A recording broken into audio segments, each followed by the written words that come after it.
Welcome to Mock the Week. I'm Dara O'Brien. The year's only just underway, but already a number of politicians are in trouble. Charles Kennedy was forced to resign after admitting he has a drink problem. Last April, Kennedy was apparently so drunk that on several occasions he was seen stopping passers-by in the street and claiming that the Lib Dems could win the election. Kennedy admits that he now looks back and cringes with shame. Imagine how he'd feel when he finally sobers up and realises he was leader of the Liberal Democrats. Education Secretary Ruth Kelly is under fire for allowing sex offenders to become teachers. This must be a modern phenomenon. I never had any problems when I was at school with our music teacher, Father Glitter. George Galloway entered the Big Brother house and caused uproar when he pretended to be a cat. Galloway told his fellow contestants, 1.5 billion Muslims know who I am. Yes. In the most remote fishing villages of Indonesia, they're all saying, look, it's that twat of Big Brother. Meanwhile, the trial of Abu Hamza finally began. It took the police 18 months to find enough evidence to build a case, although 17 of those months were spent looking for fingerprints. Joining me tonight to work their way through a series of satirical games are 6 of the country's finest comedy performers. John Oliver, Rory Bremner and Andy Parsons, Frankie Boyle, Hugh Dennis and Joe Brand. Welcome to you all.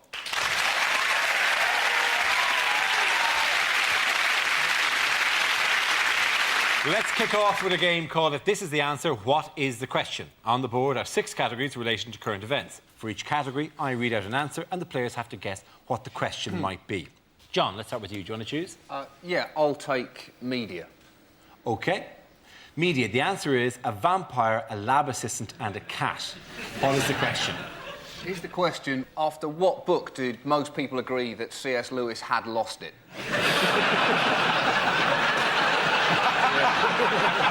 Is it what do Bananarama look like now?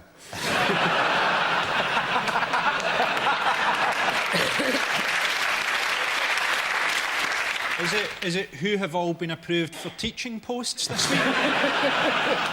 Is it in an early and terrible translation of the Bible? What did the wise men give the infant Jesus?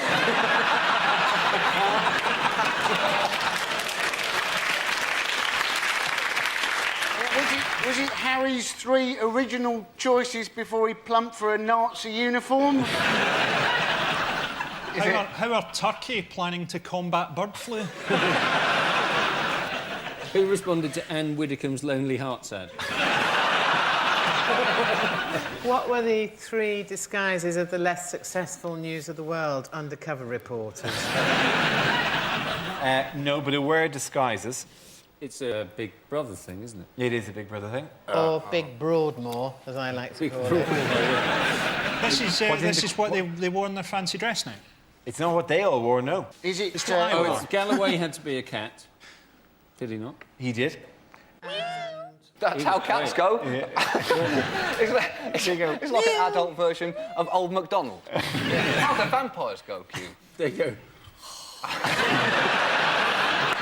And to top it all off, the pièce de résistance, do your lab assistant. Well, it's turned blue. It's quite brilliant. Those 3 guys were all taken by one person. By Galloway, weren't they? They were all Galloway. The actual question is, what are 3 of the characters George Galloway played during his stint in the Big Brother house? They've been quite unfair to him, actually, because, you know, he sort of says... people say, oh, he's making himself look stupid. But actually, you know, I'm being censored. They're cutting on my bed. You will have only seen me as a cat. What you didn't see, I was also an owl, a lemur and a Portuguese man of war. Oh, yes. Is the West not ready for that? But isn't the thing that people are sort of saying that he's made a fool of himself in the Big Brother house, but I actually think he's now got more dignity than normal. It would have been good to see him address the Senate inquiry as a cat. Our Senator, hello! Why isn't it warm in here? See, actually, specifically as Top Cat, you're saying. Well, I don't have a broad range of cat impressions, It's a Murgatroyd! George Galloway this week, apparently, although he was in the Big Brother house, he still managed to sign his name in at the House of Commons for a debate. Yeah, he did. He signed an early day motion. An early day motion, yeah. What, did Jimmy Savile bring it in or something? Smuggled it in. That'd be great, The diary room, yeah. Oh, have I got something for you? Maybe he asked for it. That's why Jimmy came. He said, "Dear Jim, you say, you're sad man. Letter here from George. What says, please could you bring me an early day order paper?"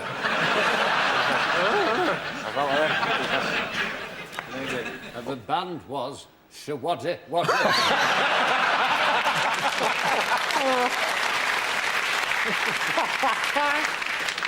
You're right, it is just mad people they have in the house now. It is just lunatics they put in See, the house. I suspect they're not actually going to vote people out anymore. They're going to let them out under licence from the Home Office. How long will it take before they just killed each other and started electing a leader and develop their own society within the house? Well, no, you're talking about the Liberal Democrats now.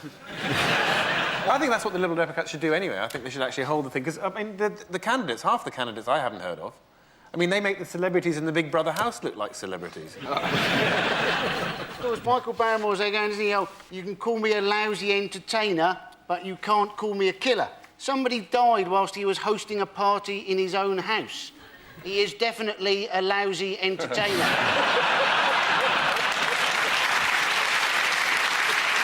When accused of dealing in Iraqi oil, Galloway famously told his Senate committee that he'd never even seen a barrel, owned one, bought one or sold one, although he has been scraping the bottom of one for quite a while now. The live feed from the Big Brother house operates on a 15-minute delay, which led to confusion when Jimmy Savile came in, as he operates on a 30-year delay. Didn't know who won the very first game or the very first show. What the hell? I'll give points to both of you. Give them all a round of applause, ladies and gentlemen. The next round is called Between the Lines. Rory and Hugh, can you make your way to our Mock the Week press pit, please? In this round, one player takes the role of a famous person making a speech, while the other says what they really mean. Rory, you are the former Lib Dem leader Charles Kennedy giving his resignation speech.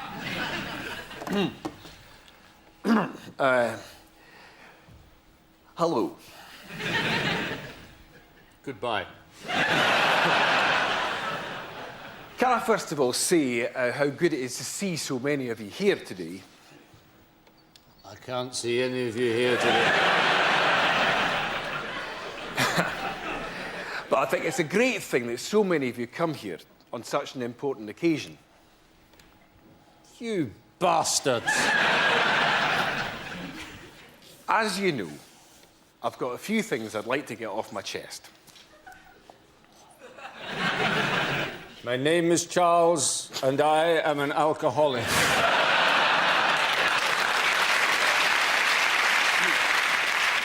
As I've said before, we've had a great year, and I think we've now got as many as 62 Liberal Democrat MPs.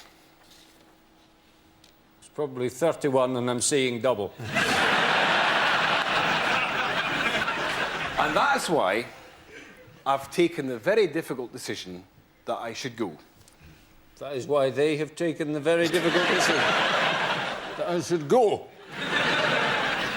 Having said that, I think it's very important that the decision as to a future leader should go to as many people as possible in the wider party. Stop Ming.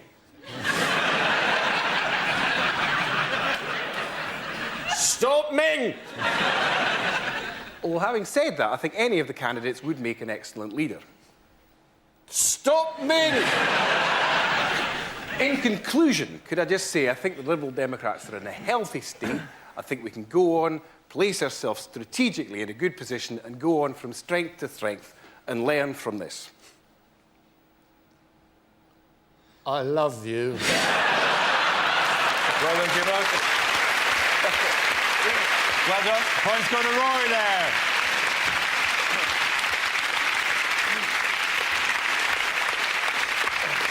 Now we play a round called Stand Up, Sit Down. It's for John, Joe, Andy and Frankie. If you could make your way to the performance area, please. This is a stand-up challenge based on this random news generator, which contains 4 newsworthy topics. You spin the wheel, and when it stops, anyone can step forward and try to make us laugh about the subject it's landed on. If I judge that the player has got a big enough laugh, he or she is safe and gets to sit down again. The first team to have all his players sitting down at the desk wins the round. OK, here we go. OK, the subject is alternative energy sources. Who's going to come in? John. Despite what the government say, we do not need nuclear power in Britain. There are many great new alternative energies out there. Much of the Middle East is currently able to harness the power generated by hating America. Every flag burnt there is now hooked up to an enormous generator which can power a fridge in Tehran for a week. And this is renewable energy, because America have pledged under Kyoto to produce a new flag for everyone burnt. So, in winding the entire planet up, they are in fact pioneers in easing our reliance on fossil fuels. And we've got to do something. Britain is now so terrified of any rise in petrol prices that people in Britain have been seen at recent oil slicks wedging seagulls directly into their petrol tanks, screaming, "I've got to get to work! Keep still and tuck your wings in!" Well done, John. Please, sit down. Right, let's spin the wheel again. OK, the subject is the unfit society. Who's going to come in?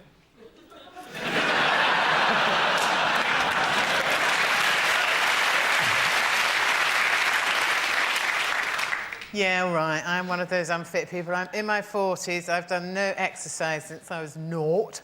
And panicked recently. Went to see my GP and said, look, what can I do so I don't die when I'm 50? And he said, well, exercise-wise, start slowly, do something 2 or 3 times a week that gets you slightly out of breath. So, started smoking again. Joe, sit down. Very good. OK, Frankie and Andy, you're going to go head-to-head on this topic. Let's spin the wheel again. OK, it's the war on terror. Who wants to go first? Andy? Yes, the war on terror. The Americans have said, you know, they're worried that Iraq is their new Vietnam. Let's hope not. Otherwise, we're in for some shit movies in about 10 years' time. But new Labour to combat the war on terror, they've decided we're now going to have our new FBI-style police squad. Quite why they're so impressed by the FBI, I don't know. The FBI actually knew before September the 11th that various people were learning how to fly in America, but who had no interest in learning how to take off or land. How many possibilities does that entail? Your driving instructor would be pretty suspicious. If you said, I'd like to learn to drive, they said, OK, start the car, and you said, no, you start the car, get it up to 4th, I'll jump in. Good man, Andy. Well done. Andy Parsons there. On the same topic, Frankie, it's your turn. Apparently, in America, they're building a big tower on the site of September the 11th, Freedom Tower, and they're looking at ways of trying to make it terrorist-proof. I think they should have just built a giant mosque. No one's going to fly into that, are they? Or even better, a runway. How galling would it be if you hijacked a plane then had to come in and make a textbook landing? They're always going, oh, don't deal with terrorists. We mustn't deal with terrorists. Let's deal with them. What's Al offering you boys? 100 virgins? We'll give you 50 slags. Or 2 women from Dundee. Well done, Frankie. It has been very close, I think. Frankie wins that for his team. Well done. This next round is called Headliners. I show the teams a photo of someone who's been making the news this week, along with the initial letters of a newspaper headline. The teams have to tell me what the letters should stand for. Here's a picture of David Cameron.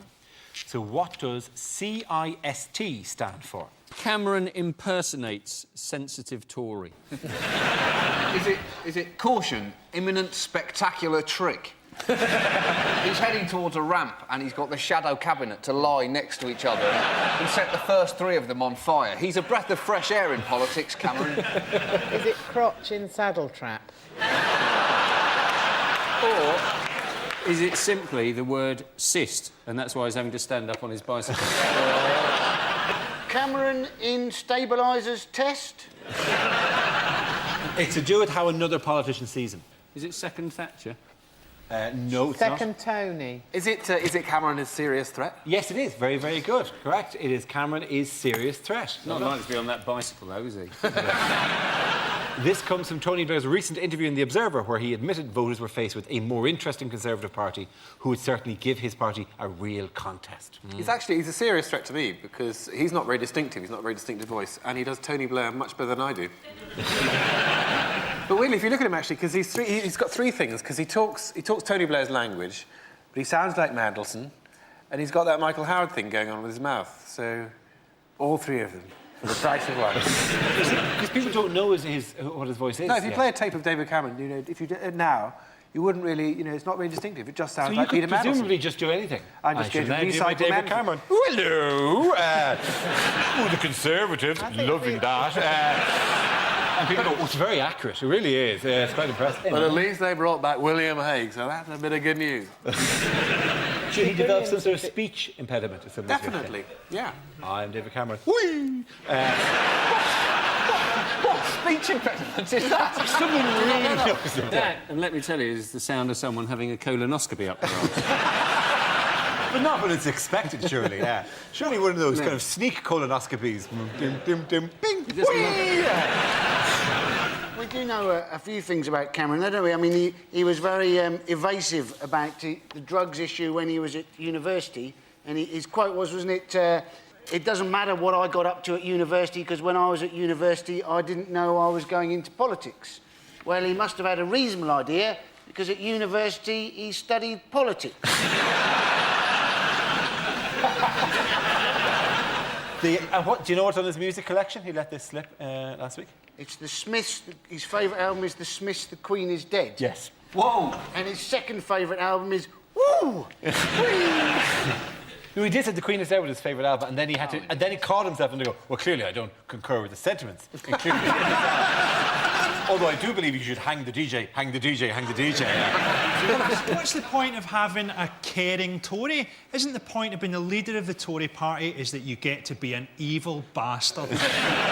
Come on, the poor, prepare your arse cheeks for a pounding.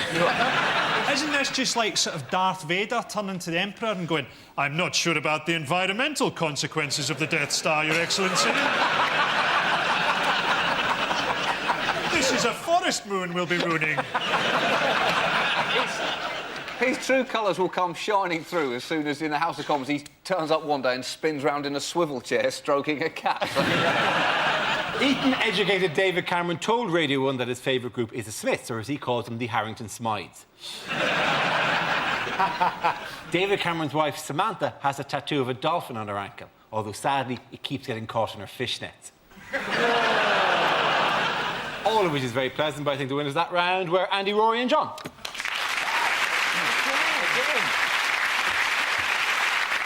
Our next round is called Dating Videos. The players take on the identity of a famous newsmaker and record a Lonely Hearts video in the style of that person. Everyone else has to try and guess who they are. So, Hugh, you're up first. Please, can you take your position in the performance area? Let's see your dating video.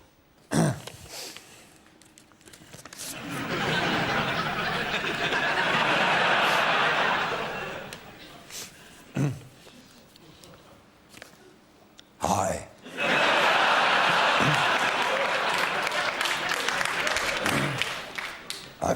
I've got a confession to make.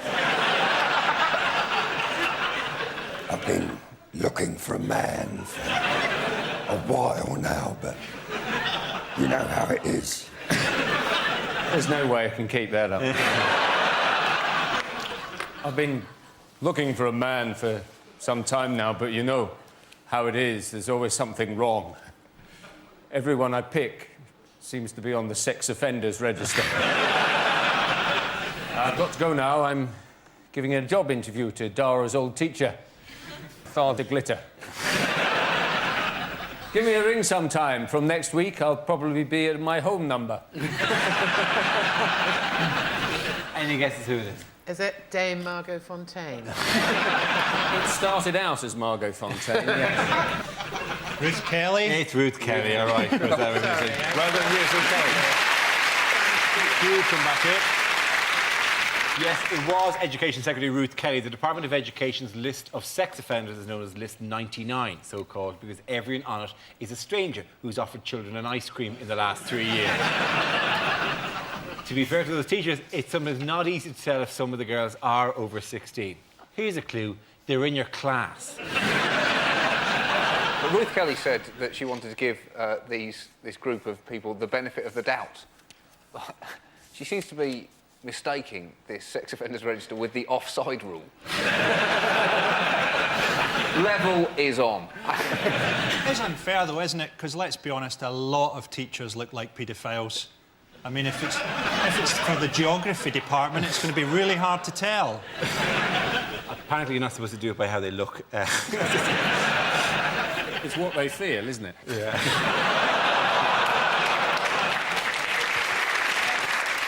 It'd be creepy, though, wouldn't it, getting your homework back and they've drawn a cock on it? Take it from someone. I'm in Ireland. All we did was move them to another parish, and life went on. Worked for 40 years. 40 years at least, that's it. Well, talking of Gary Glitter, of course, he was a man who got caught, didn't he? Because he took his computer to have it mended back at PC World. What an idiot the man was. That would be like Jeffrey Dahmer taking his freezer back to Curry's. Or Fred West taking his patio back to B&Q. Now, Rory, can you please make your way over to the performance area? And when you're ready, please can we see your dating video?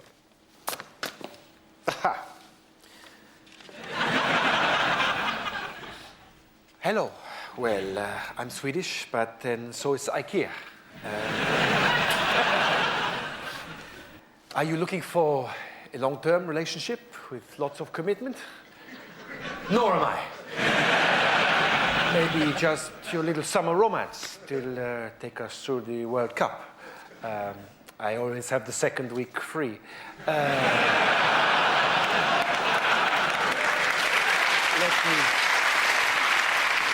Let me tell you a little bit about myself. You can read the rest in the papers. I work hard, I play hard, I like to try out new people in different positions. In the evening, I like to curl up with a nice Italian, and I think I could manage you as well.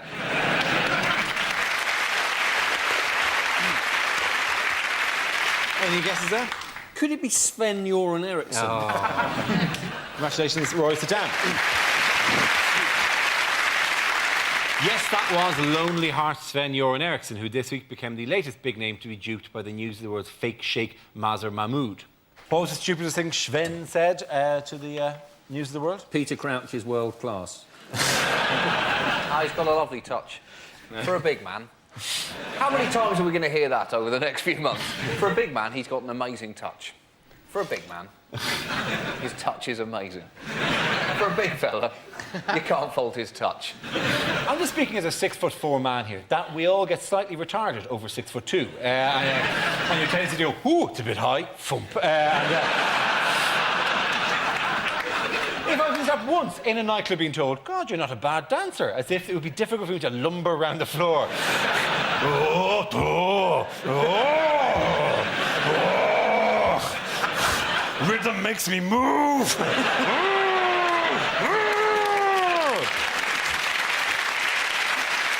that's because you have a light touch for a big man, you see? Parsons, you've thrown it back at me again. But what the hell were the News of the World up to, trying to muck up our chances before the World Cup? Don't try and do a sting on the England manager. Do a sting on the Brazilian manager and do it on the day the World Cup starts. According to The Sun, Sven said about Wayne Rooney, he's just a poor boy from a poor family. He moved on to say, Mamma mia, let me go. To which an FA spokesman replied, to Villa, no, we will not let you go.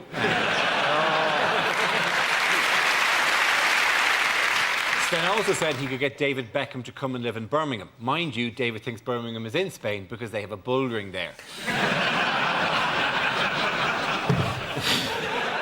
Well, for that, my friend, the winners of this round are clearly Frankie, Hugh and Joe.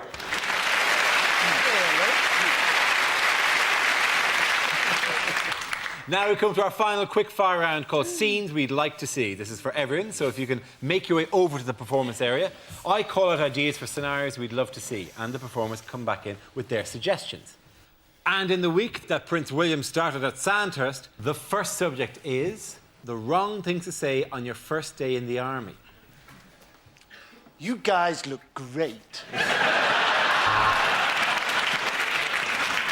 When they said it was going to be just like the movies, I didn't realise they meant Brokeback Mountain. This room's great. Where are the rest of you sleeping? I beg your pardon. Drop and give me 20, please.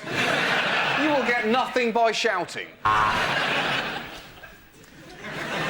Can I have a cuddle?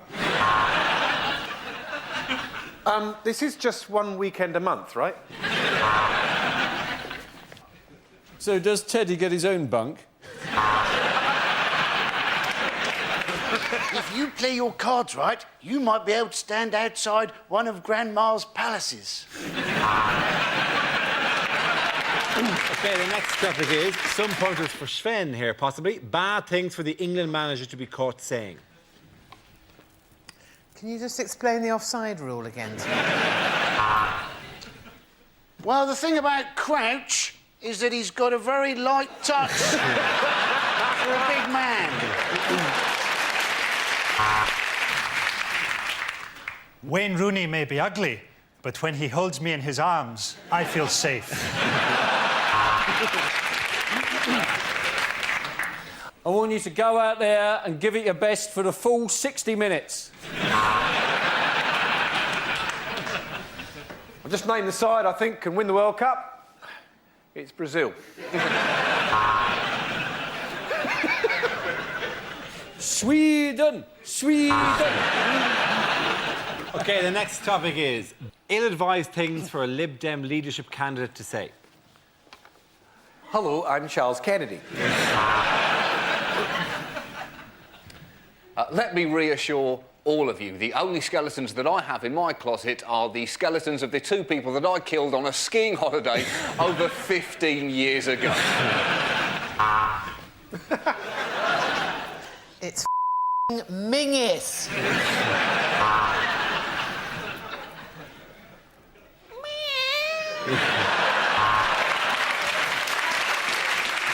Sorry I'm late. I had trouble finding a vein.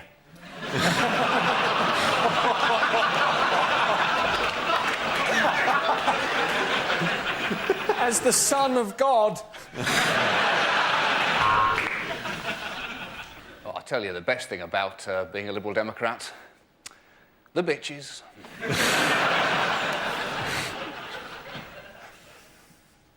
Oh, what's the point? And on that, ladies and gentlemen, a round of applause for all the people. Andy is the winner there. That's the end of the show. This week's winners are Andy, Rory and John. Commiserations to Frankie, Hugh and Joe. Thanks for watching. We'll see you next week. Good night. And Dara O'Brien's got a new series of The Last Laugh tomorrow at 11:10 on BBC 3.